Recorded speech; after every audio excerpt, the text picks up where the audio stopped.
These are some simple tips to get you started with growing blueberries. If you're looking for just a really short video, I've done that for you. Click the link above. For a bit more detail, keep watching. So the first thing you need to understand is that there are lots of different blueberry varieties, and some of these fruit early, some of these fruit in the middle of the season, and some of these fruit late. So if you possibly can grow 2 or 3 different types of blueberry, you'll be able to extend your growing season and have delicious berries for a lot longer. When it comes to blueberry varieties, the exact ones available where you are going to vary. So if you live somewhere very, very cold, it's a good idea to look for a blueberry that is a bit more cold hardy, something like Patriot, which is this one beside me, which as you can see has lots of lovely berries, copes really well with colder conditions, and it has some disease resistance as well. If you are watching this in a warmer part of the world like Australia, your choice is a little more limited because these are crops that prefer a little bit of colder weather, but there is one that has been bred from varieties that prefer that warmer weather. It is called Sunshine Blue. So if you're in hot climates, look out for that one. If you're in cooler climates, there's lots to choose from, but look on the label to see whether it says early, mid or late season, and if you possibly can, get a couple of different varieties of blueberry. Now, a really important tip for blueberries is that not all of them are self-fertile. When you have a self-fertile plant, you can have just one of them and still get fruit. But if your plant is not self-fertile or only partially self-fertile, it needs a pollination partner. So that is another blueberry bush, but of a different variety, so that the bees and the other pollinators can cross-pollinate them and you'll get lots of delicious fruit. So if you possibly can, get more than one blueberry plant. If you can't, make sure that you get a self-fertile blueberry variety. There aren't many self-fertile blueberry varieties. Sunshine Blue that I mentioned earlier is one of those. Chandler and Duke and Blue Crop are considered self-fertile or partially self-fertile, but for the rest of your blueberries, we really are better to get 2 different bushes and make sure they are different varieties. It's no good having 2 blueberries that are the same variety. They have to be different varieties so that they can cross-pollinate. Different types of blueberries will also grow different size fruits and different amounts of fruit. So Patriot is well known for its very large berries. Other varieties like Liberty produce smaller fruits. So if really big berries are important to you, that is another thing to consider when you're selecting your blueberry varieties.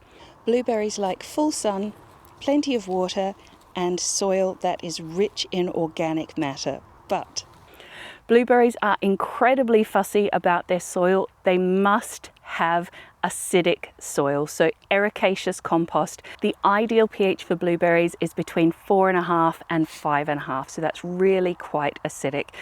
If you don't have naturally acidic soil, you can acidify it using a soil additive like sulfate of iron. The good news is if your soil is not acidic, then these grow incredibly well in pots or containers. Look for that peat-free, ericaceous or acidic compost, and remember to give it an annual dose of an acidity booster, and make sure that any fertilizers that you're using are those ericaceous, those acidic suitable fertilizers, because some of the fertilizers that you can get out there will gradually over time decrease the acidity, and if you are growing a blueberry in a pot, there's no way for that to regulate itself. So especially if you're growing in containers, but whether you're growing in the garden, in the ground, anywhere, make sure that you are looking after that soil pH and keeping it nice and acidic. Blueberry bushes really don't like competition, so whether you're growing them in the ground or in a pot, make sure that you keep the soil around the plants weed-free. Mulch is a really good idea. It helps to keep moisture in the soil and suppress weeds. When you're mulching your blueberries, I highly recommend pine needles. These will break down over time, and once they break down, the compost that they produce is slightly acidic, which is perfect for your blueberries. Rainwater tends to be slightly acidic, whereas tap water is often a little bit alkaline. So if you can water with rainwater, that's going to keep your blueberries really happy. If you have a bush that is supposed to produce big berries and you're getting really small berries, there are a few things that might be going wrong. One is it could need a pollination partner. So if you only have one blueberry bush, buy another one. It might just be having a bad year, but chances are it needs a bit of extra TLC. more regular watering with rainwater if you possibly can. Rainwater tends to be slightly acidic, whereas tap water is often a little bit alkaline. So if you can water with rainwater, that's going to keep your blueberries really happy. Make sure any fertilizers you use are those ericaceous suitable fertilizers. Make sure that it's getting plenty of sunshine, and with any luck, next year you'll have a much better harvest from it.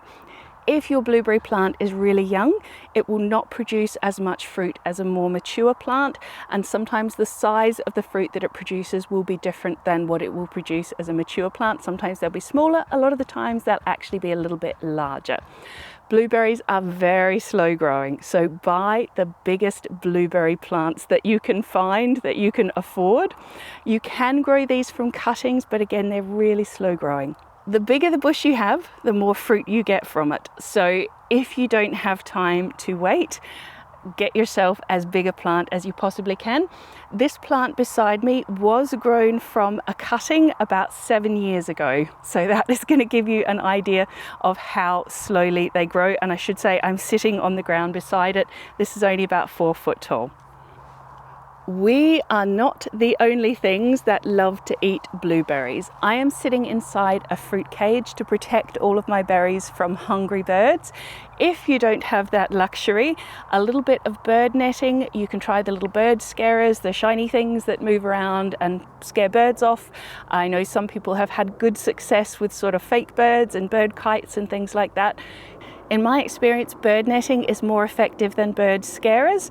A few things to bear in mind: make sure that the netting is not lying right on top of your fruit, or they would just poke their beaks through and eat it anyway. And make sure that your netting is pulled nice and taut so that no birds can accidentally get caught in it.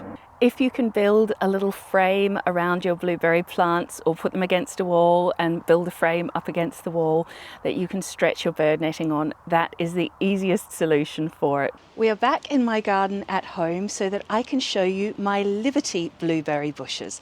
Now, believe it or not, it is more than 2 weeks since I filmed that last section at the allotment. So 2 weeks on, and as you can see, there's maybe 1 or 2 nearly ripe ones, but they are a long way off. So I have harvested buckets and buckets of those blueberries from the allotment. There are plenty more still to come up there, and just as those are running out, these will start to be ready to harvest. Now, it's really important that you keep your blueberries very well watered. They don't like to sit in wet, waterlogged soil, but they are a plant that really likes moisture. They need plenty of water while the flowers are forming, plenty of water while the berries are ripening. That way you get lovely, plump, juicy blueberries. As you can see, it is a lovely prolific plant. It is partially self-fertile, and the fruit is, although a little smaller, very good for freezing and has a lovely flavour. But if you want to keep your blueberries fruiting beautifully year after year, you do need to prune them and give them a bit of winter care. If you have a young blueberry plant, it won't need any pruning at all for the first few years.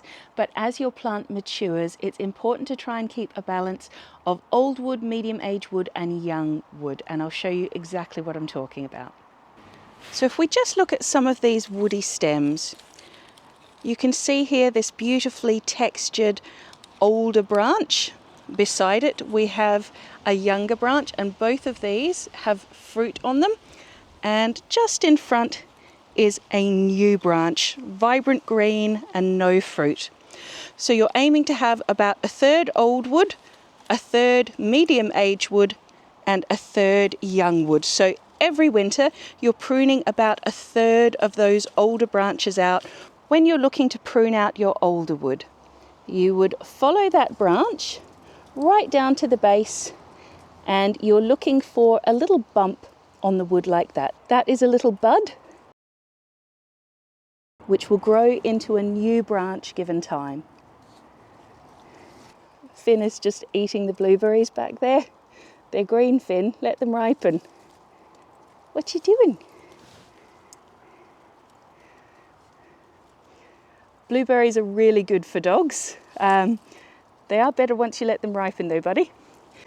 Now, if we look a little further down this plant, we can see that we've got some dead twiggy sections that have not produced any fruit. So this branch is just dead. No leaves, no life at all, brittle, dry, twiggy. The ideal time to prune your blueberries is in winter, in January or February, when the plant is dormant, just as the buds are ever so slightly starting to swell, and that will help you to see which of the branches are alive and which are dead. Any dead or damaged branches with the bark rubbed off, anything diseased, those should all be pruned off using clean, sharp secateurs. And if you have branches where there are two branches rubbing together, it's a good idea to get rid of one of those as well, because damaged bark allows pests and diseases and fungi to get into your plant, and we don't want that. In the early spring, after the soil has thawed out, I like to give my blueberries a dose of ericaceous-friendly fertilizer. Remember, always follow the instructions on the packet.